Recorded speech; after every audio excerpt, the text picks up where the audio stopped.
Hey everybody, how's it going? So, I noticed on my last video, my story time, with like a shower routine, I got a fuck ton of like watches and, or hits or whatever they're called. And,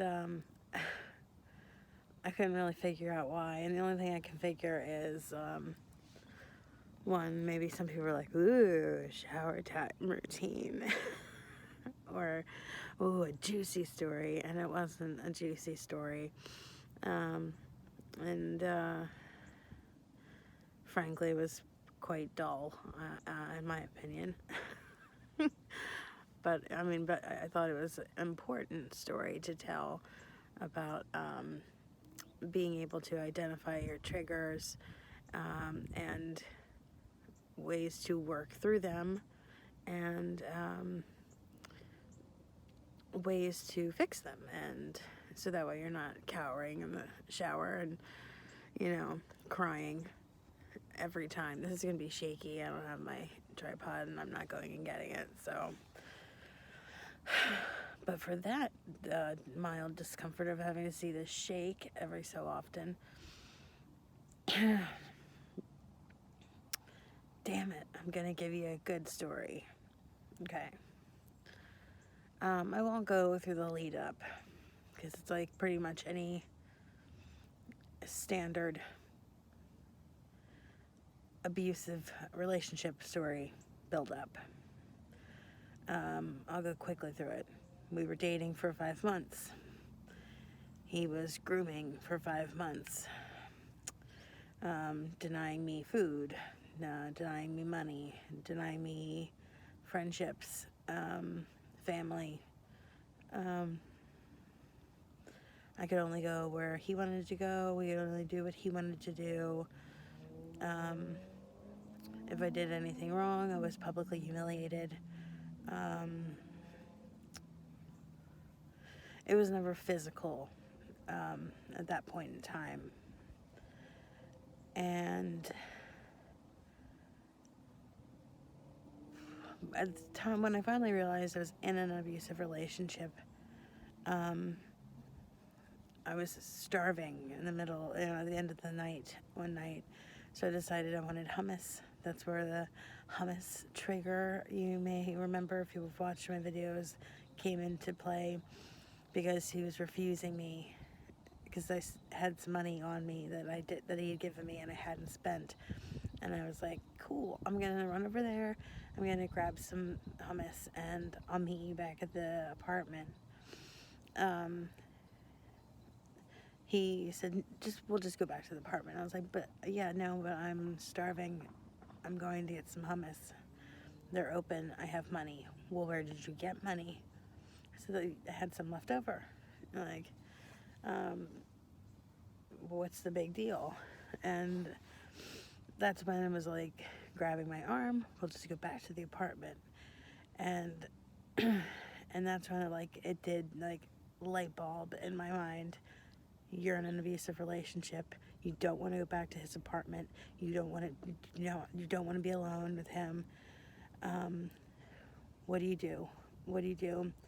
So I took my arm back and I went and I got hummus anyway. And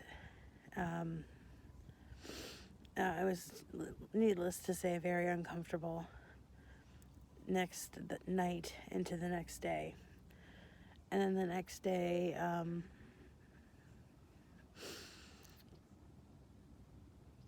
he started doing the same kind of things, like embarrassing me in public, to the point where I left because I did not want to be alone with him. But the next day I came back.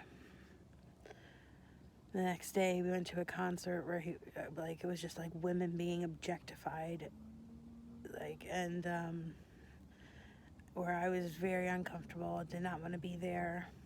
Sorry. Oh, wow. A blue jay.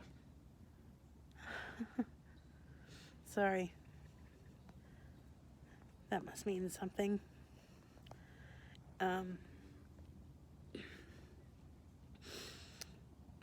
But yeah, and he started making me like massage his shoulder because we were all in the service industry.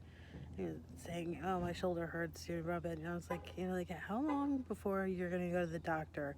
Because I'm not doing this for the rest of your life. Like I'm not doing this. Like go to the doctor, and like, and that's when he offered me up as a sex object to whoever wanted to take me. And that's when I got on the phone and called my father and asked him to come pick me up. I wanted to come home. And he freaked out, and he left the bar, and then he kept coming back to the bar trying to change my mind. And I was like, no, I refuse. I'm not. The only place I am going when I leave this bar is in my father's vehicle, and I'm leaving, and that's it. And then I went back the next day, and the next day he lets me know that like the apartment doesn't have lights because they didn't pay the light bill. And so it was summertime, so storms were coming in, and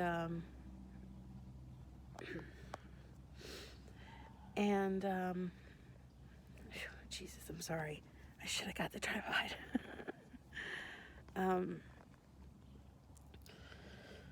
We go back to his house, and like he I don't know if he still is or isn't, but he was then at that point a raging alcoholic. Always had a liter of vodka, very cheap vodka, and also a 2-pack a day smoker, which I can't give anyone shit about that because I smoke a lot at the moment. But like I had the window, the screen. Sorry, can't get it straight in my head. Pardon me. And the window open. But the rain was like a storm had rolled in, and I had the window open probably about 6 inches or so, and it was raining so hard that like the rain was coming in through the window and under the window, and I was trying to wake him up, to see if he could get the screen down to see if that would help stop some of the rain, and he said something. Or growled something. It was like nose to nose with me when he said it. So like I backed it off. Like okay, like he must still be in a bad mood about all of this. And the next thing I know, like through like the cracks and like the curtains, and like with the street lights, about like millimeters from my face, I see his fist coming. And like he punches me in the face, right below my right eye. And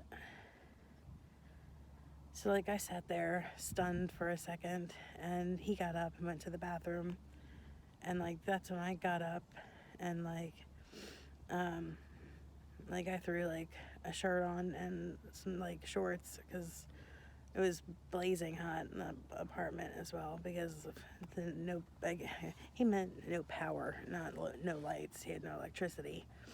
And so I followed him, screaming like, that's that what you do? You fucking hit girls?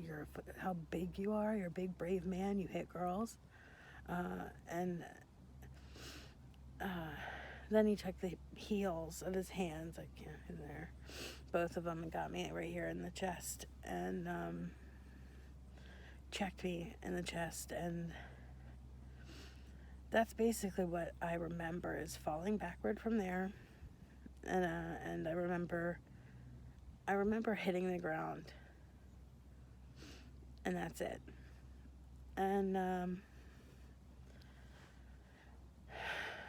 when I woke up, I was on the floor.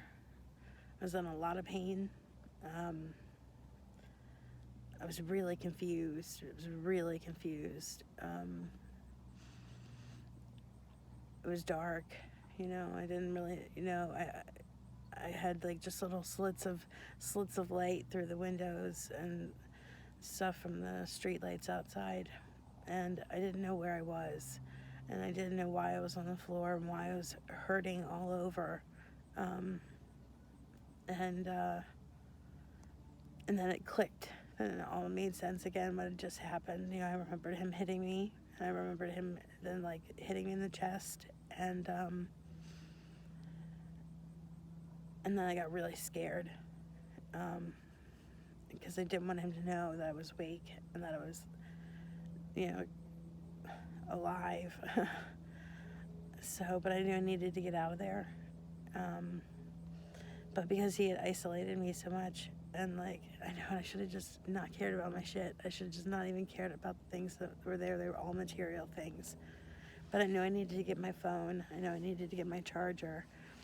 And I had everything there. I had all my clothes. I had my makeup. I had, I had things I didn't want to leave. Thankfully, at that time, I had a really short mohawk, so I didn't have that much like hair stuff. But I got to his room, and like I decided like I'll knock really hard into his bed, like with my legs, so that way if he wakes up, I can say like, oh, I was just coming back from the bathroom or something, and like it'll seem normal. And I did that, and he didn't budge. So I got all my stuff together as quickly as I could with my cell phone light, and like I took what cash he had because I knew I needed to get a taxi or something somewhere, and then I went downstairs and I hid behind the big leather armchairs that were in the common area of the apartment building that he lived in, because it was like people would rent rooms, and there was like a kitchen and living room area, and I was sitting in there trying to write on Facebook like, I need help, can someone come get me? And and someone in England, one of my friends in England, wrote like, what the fuck are you trying to say? You're not making any sense. And I looked, and my sentences were just they didn't make any, they were not words, they were not a word, like I could not type anything, like I could not get my hands to type out words. So like then I felt really scared, like how am I getting out of here, how am I saving myself? And like I'm in the city, I've got 3 bags of belongings. At this point, I was unconscious for an hour. So now it's like 3 a.m. I know my parents can't come get me because of medications that they take. They can't drive at night. So then I remembered talk to text. There's talk to text. Do that. So I started doing that, and I said, my boyfriend just beat the shit out of me. I need help. And a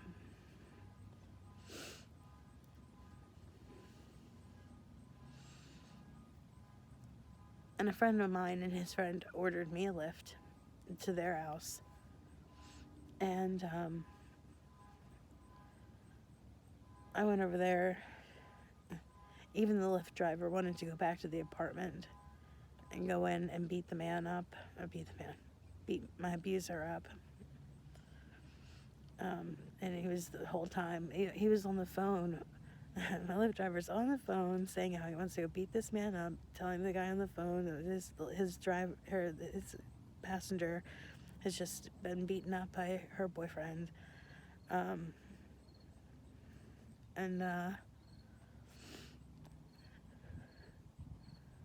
then he gets me to my friend's house, and he's like, "Are you sure you don't want me to go back?" No, I'm fine. Because at this point I've had no idea what's happened to me besides being punched in the face and pushed to the ground. And that I'm very confused.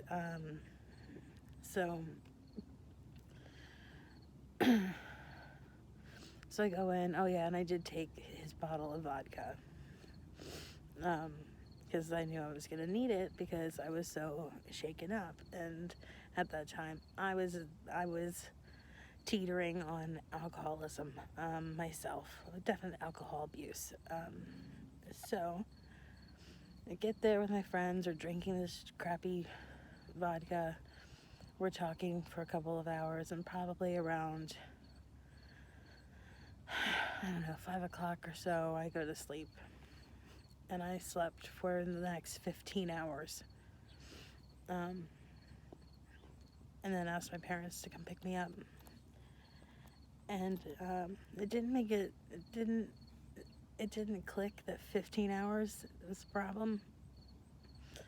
And at that point in time, I didn't want to call and call and make a police report either, because I really didn't understand what had happened until like we got home and my mom looked at my back and I was covered in bruises. And that's when we decided I needed to make an appointment with my doctor and get some X-rays done and things like that. And like I'll say it, I've said it once and I'll say it a million times. My primary care doctor did a wonderful job. I've been seeing him since I'm 12, and he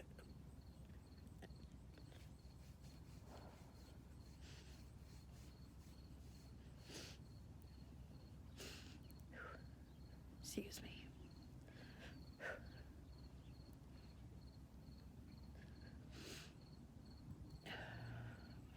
He took care of me like I was his daughter.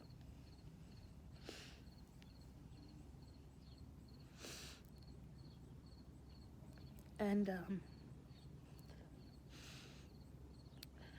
before he sent me for like an MRI and a CT scan, one of many that would be coming my way. Like he had to check and see if he thought I had any broken ribs, which it looked pretty apparent that I did.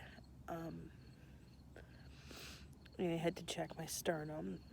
So he was like, is this okay? It's like what a doctor's supposed to do. But when you've not been through this before, you should never have to go through. But it was very reassuring. The birds are going crazy out here today. But, he was just so he could squeeze my sternum and my ribs a certain way to see if they felt, fractured or anything, and they did. So I had to get those X-rayed, and I did. I had 3 broken ribs, and I had bruises on my chest wall as well. Probably from either something I fell on when I was pushed down, or something he did. We aren't sure, but there were just bruises everywhere on the left side of my body, on my back. I mean, and I have a neurologist, because I oddly enough had a random one-off seizure the October before all of this. So he gets sent the CT and the MRI, and he calls me and he says, "What's going on with this MRI and this CT scan?" I was like, "Oh, my boyfriend beat me up," and because at this time I didn't know how to say it besides that. And he goes, "I need you to come in my office now." I'm like, okay. And it turns out that I have I do. I have a traumatic brain injury. And so as the few weeks were going on, and as I file police report, which I had to wait for the police officer to arrive for 5 hours. 5 hours I waited for a police officer to come and have me follow him downtown to file a police report. 5 hours. No wonder people don't report. Okay? 5 hours. I was just glad to have my dad there in the car with me so we could talk about whatever. But once he was there, it was wonderful. Thank you to detective. No, he's a sergeant. Sergeant Ben Lawrence. Very nice, very kind. Just took forever. So traumatic brain injury. And then we had to wait for Bruises to come up, new ones, over the next couple weeks. And the one, like the black eye, like really filled in nicely.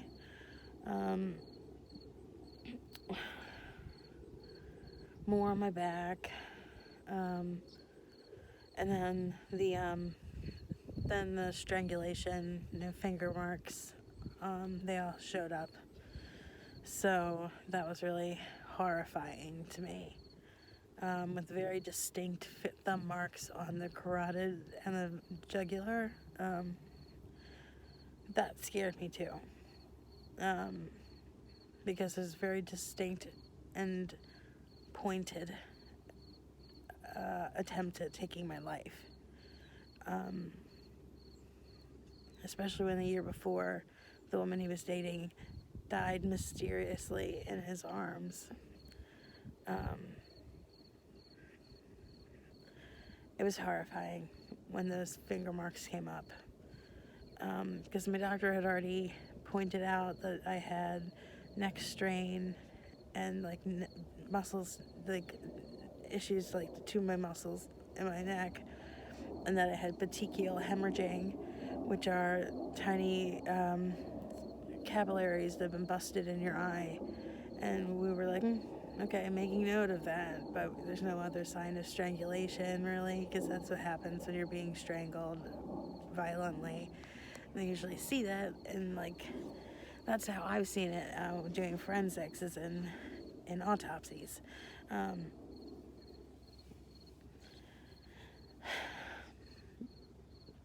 Well, here's my dad, but yeah.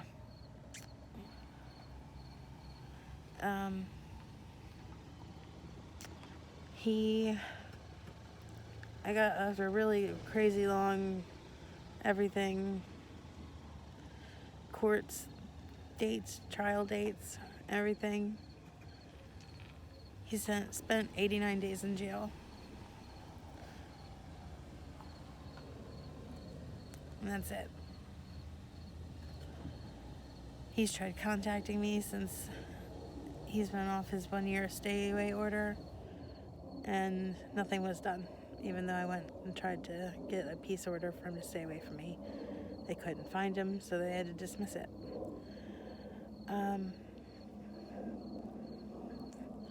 It's really difficult for people who are trying to stay away from, or trying to be safe and stay alive from their abusers. The system is not on their side. It's not. But I try really hard just to remember that I do what I do and what I can to keep myself safe. I know the law the best I can to keep myself safe.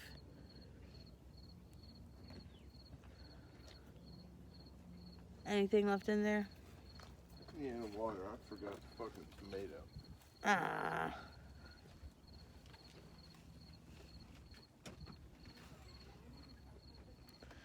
And my dad went to every court date with me. Every doctor's appointment.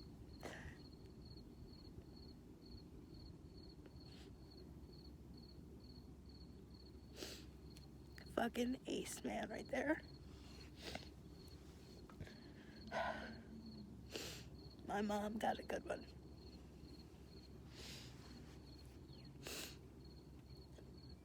But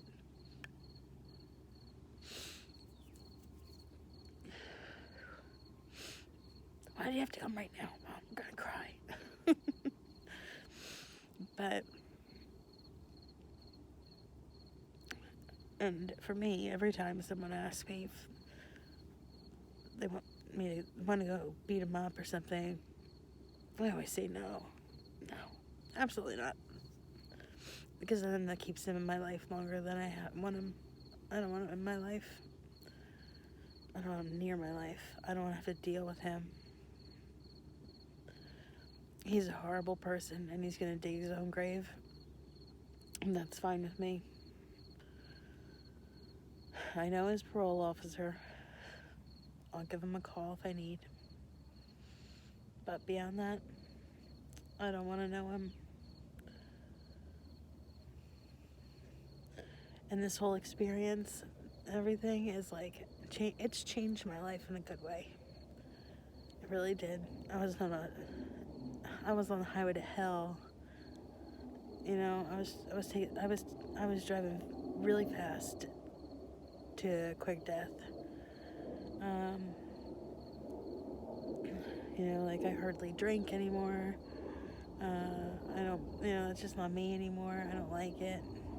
I've found a more peaceful path in life, and it's a lot better. Some days it's a little shitty, but things are tougher. You know, I had to learn how to write again. I had to learn how to tie my shoes again. I still can't type on a computer, like, without doing just, like, hunting and pecking. I've had to learn how to do things adaptively. I've had to learn how to put on makeup a new, different way, like, or a new way, because I just restarted because I was bored during quarantine. I never wore makeup. Everything I have to do in a new, different way. I have to think in a new way.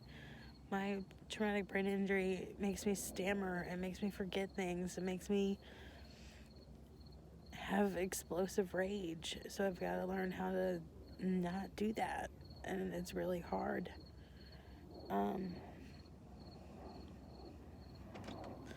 But it's life. Got a tomato on the counter. Woo! Tomato on the counter. Might be enough more. For what? We're gonna make nacho chips, but not on the pan. We're gonna make a bowl to dip. Make some, like a queso. Okay. With the Velveeta and some tomatoes. Alright. Salsa. We might not need this tomato if we got salsa to go in it. Yeah, I don't think you'll need a tomato. Huh? I don't think you'll need a tomato. No. It's a nice tomato. It's ripe. Ready to eat. Like a BLT. Maybe. Or have that for lunch tomorrow. I was adding it up as I went. I came to 21.10. I always overshoot by a nickel or something, whatever. Came to 20.46. And I said 21.10. I was like, the price is right. I was close to it without going over. Cha-ching.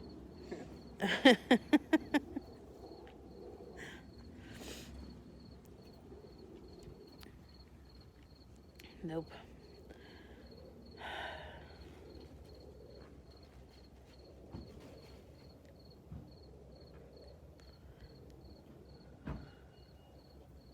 Life has definitely become a big change.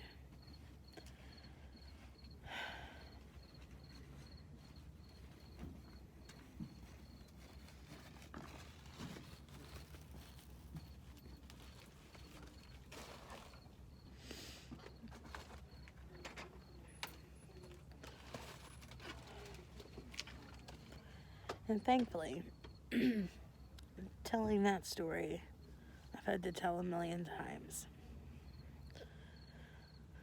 So it's not too hard. It has its moments. But mainly it's the aftermath that's hard to tell. How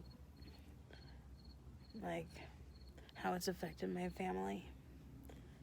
Or how it's affected me in my life, like being disabled, like my traumatic brain injury. My left arm is like, it's not strong. I can't use my left hand. properly. Like, I can only really use the thumb. I'm kind of like a Ninja Turtle. Like, the first 3 fingers are the only ones actually capable of doing things.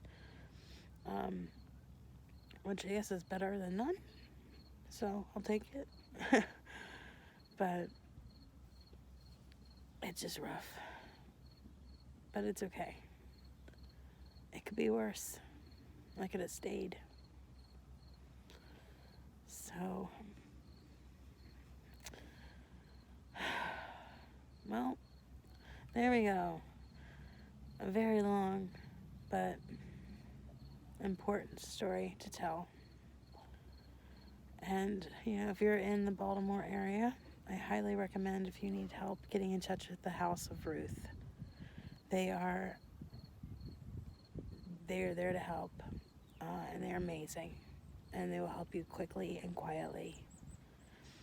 I understand it also does take 7 times on average to get out successfully, but keep trying.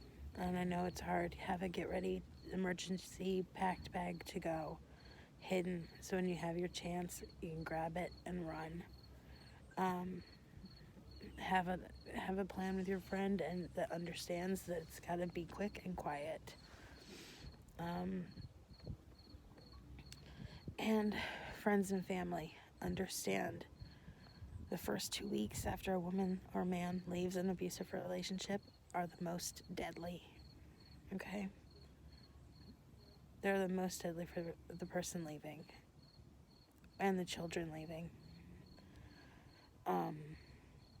Because that's when someone's most dangerous, when they don't have anything to lose. So, if you're helping them out, make sure no one knows where they are. That's what I'm saying, House of Ruth. That's what the House of Ruth is. It's a safe house.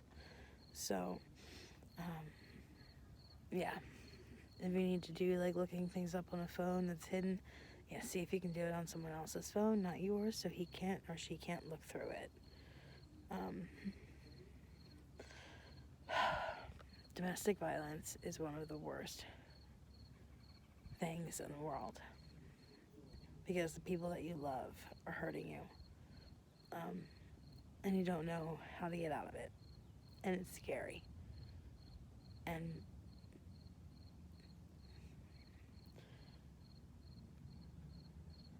I don't have any more answers for why it happens, but one thing I need everyone to know is never ask a person leaving why they stayed, okay? Don't ask them why they stayed. Ask the person doing the hitting and the beating why they're doing that. Never ask a woman why she stayed. Ask a man why he'd beat a woman. I hate that. It drives me fucking crazy. The woman was just getting in a relationship, or the man was just getting in a relationship. They weren't doing anything wrong. You hear me? You weren't doing anything wrong, and you weren't doing anything wrong. Just try your best to get out of there as quick as you can, and as quietly as you can, and as safely. Okay? Pack that safety bag, hide it, and get ready to roll. Your family will take you back in a second if they know what's going on, and they're not going to be mad at you.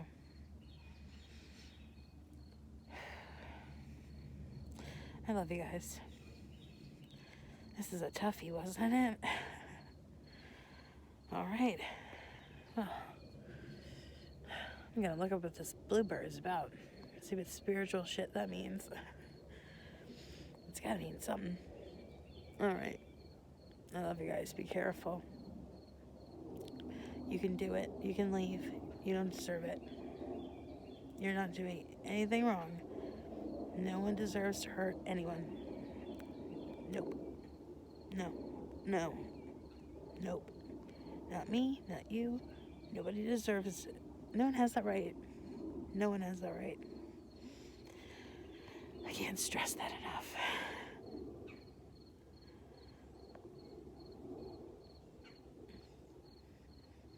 Okay. I'm sending you that energy and I know you feel it.